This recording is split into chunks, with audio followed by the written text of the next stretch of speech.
Hello, I'm Anna and welcome to the People's Angola.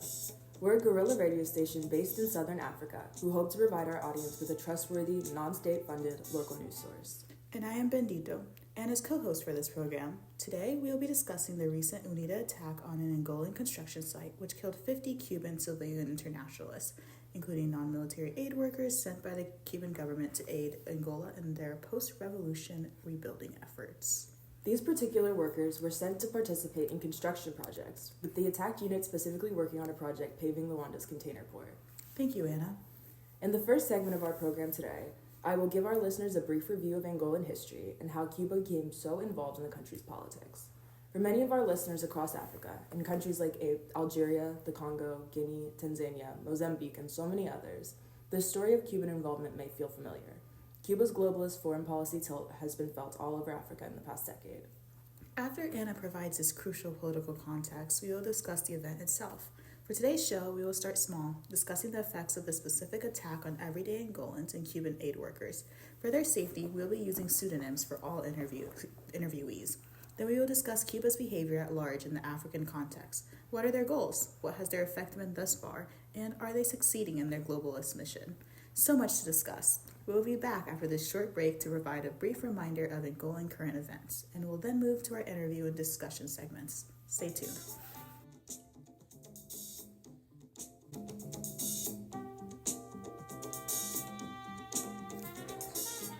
Hello, if you're just joining us, I am Bendito, a host of People's Angola. And I'm Anna, and I host the program with them. Today we're talking about the UNITA attack on a Cuban construction site near Luanda. As we know, UNITA, which stands for the National Union for the Total Independence of Angola, has been engaged in conflict with Angola's ruling party, the MPLA, or People's Movement for the Liberation of Angola, for over 10 years. Though both factions were able to unite during the Angolan Revolution against Portugal, they were not able to continue this unity into the post-war period. This means that the country has been engaged in a civil war ever since they liberated ourselves from Portuguese colonizers. Now you may be wondering, how did Cuba become involved? Because of similarities in their socialist ideologies, and because Cuba wanted to strengthen its foreign policy presence in Africa, Cuba has been constantly providing aid to the MPLA in its fight against the CIA-backed UNITA. This aid has taken both military and humanitarian forms, with Cuba sending both soldiers and relief workers, like doctors, teachers, and engineers, to aid the MPLA in maintaining its power and confirming its political legitimacy.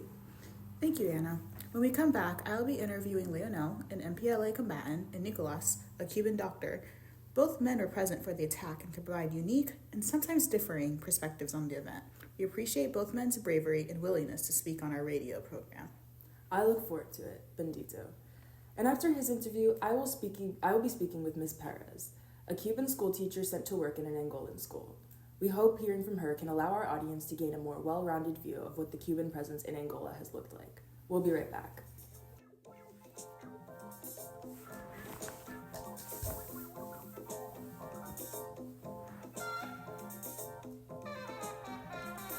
If you're just joining us, welcome back to the People's Angola.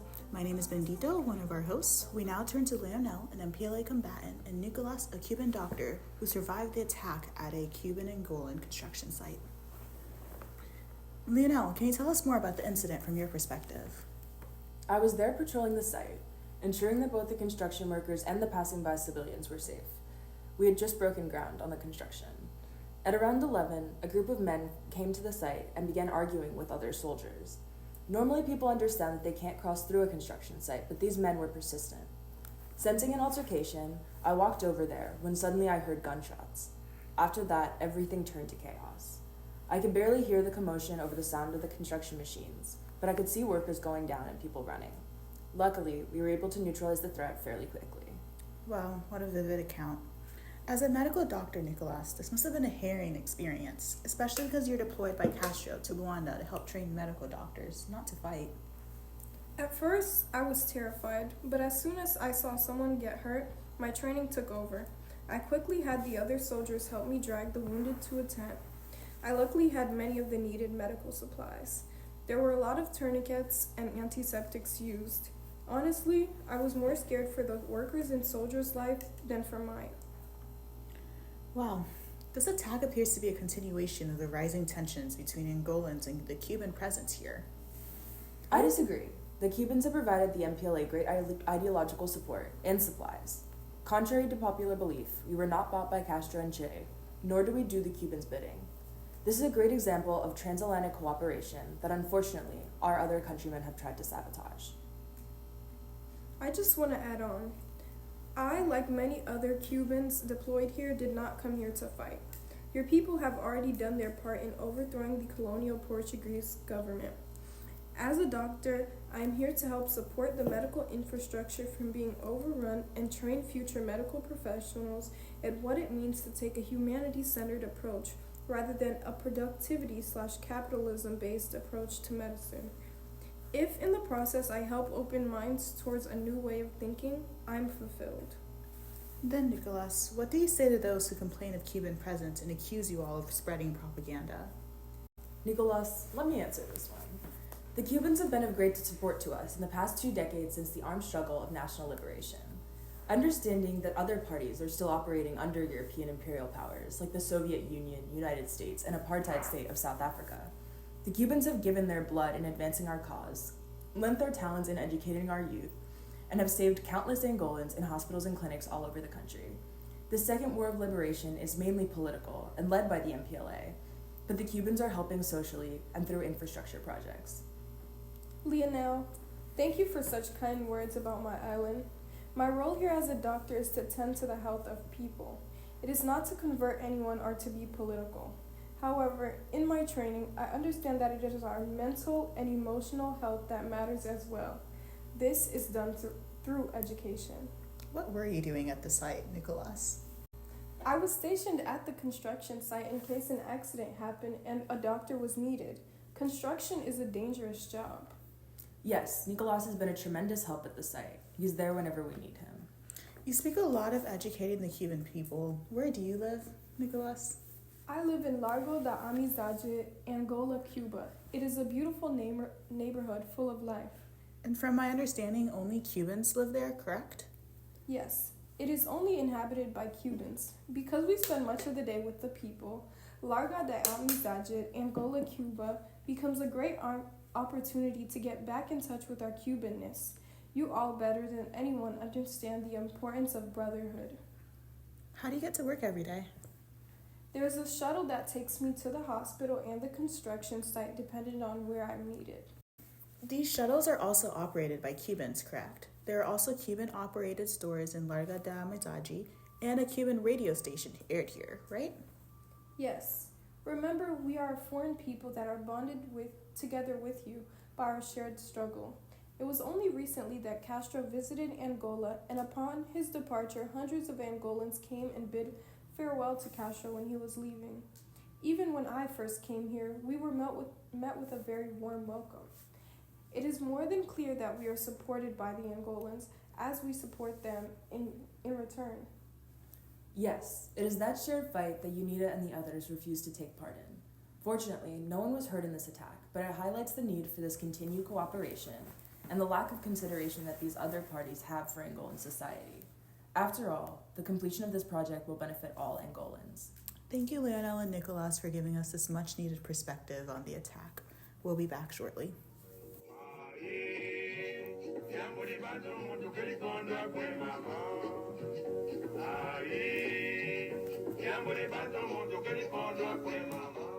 Hi, I'm Anna, and welcome back to the People's Angola.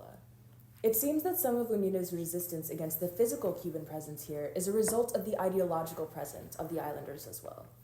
When many of the Portuguese fled Angola post-independence, this led to many vacant teaching positions in Angolan schools.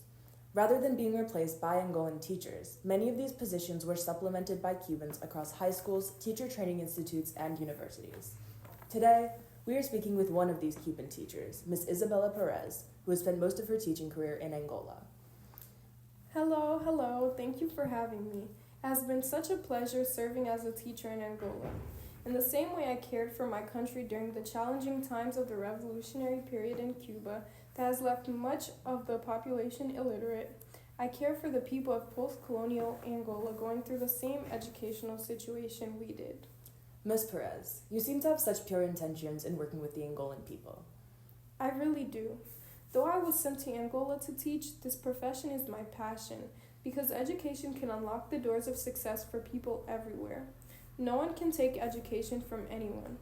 Cuban hero Jose Marti once said, "An educated people will forever be strong and free." Was the work of Jose Marti helpful in shaping Cuban education? The work of Marti is slowly starting to become more popularized in education, but it is not alone in the fundamentals of the curriculum. In the times of the revolution, our commander-in-chief Fidel Castro implemented the Soviet Union's socialist pedagogy and psychology to help us break away from the holds of capitalism that once reigned in our country. Do you see the strong influence of the Soviet Union in the education system that Cuba is cultivating in Angola? Yes, it is in the Cuban educational system that we brought here and exists as one of the MPLA's goals in making Angola a socialist society focused on community rather than individual gain. What does an education based on making a socialist society look like? We teach the students not only how to learn in school, but how to work and be a functioning member of their community and society at large by doing practical work. For example, in Cuba, this approach took the form of a monitor system, in which the best pupils would become the monitors and help students who were struggling with the tasks at hand.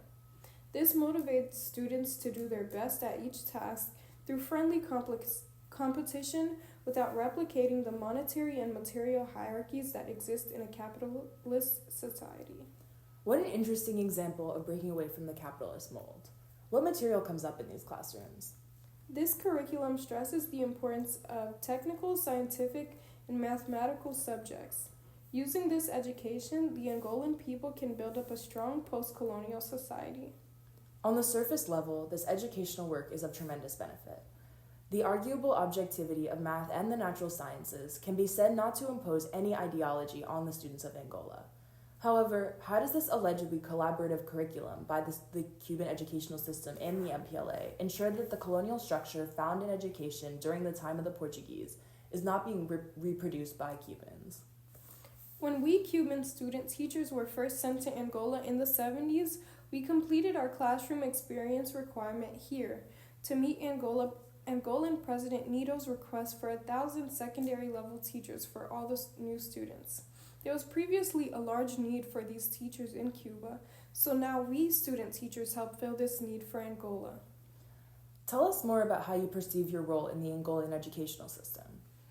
The aim of us Cuban teachers is not to impart our views onto the Angolan people in a way reminiscent of colonizers. The Portuguese focused the education system in Angola on educating white people primarily and the Portuguese settlers, rather than the black majority that existed in the country. What changes has this post-colonial education in Angola seen under the Cuban occupation of the country? Now, Angola is moving towards being a raceless society like Cuba. All Angolans are entitled to free education in the form of 4 years of basic education, and this education is compulsory for everyone, not just the elite. However, in all honesty, the language of instruction is still Portuguese. Is the traditional culture of indigenous Angolan groups centered anywhere in this curriculum? For example, are the students learning any of the Angolan literary or religious traditions? The MPLA strives to create a culturally and politically homogeneous nation-state of Angola. This is the aim of still using Portuguese, for example. Interesting. It is hard to see how this goal of a culturally homogeneous nation would leave any room for the celebration of the many indigenous ethnic groups in Angola. Well, that's all the time we have left. Thank you for sharing our time with us, Thank you for sharing your time with us, Ms. Perez. Thank you for having me.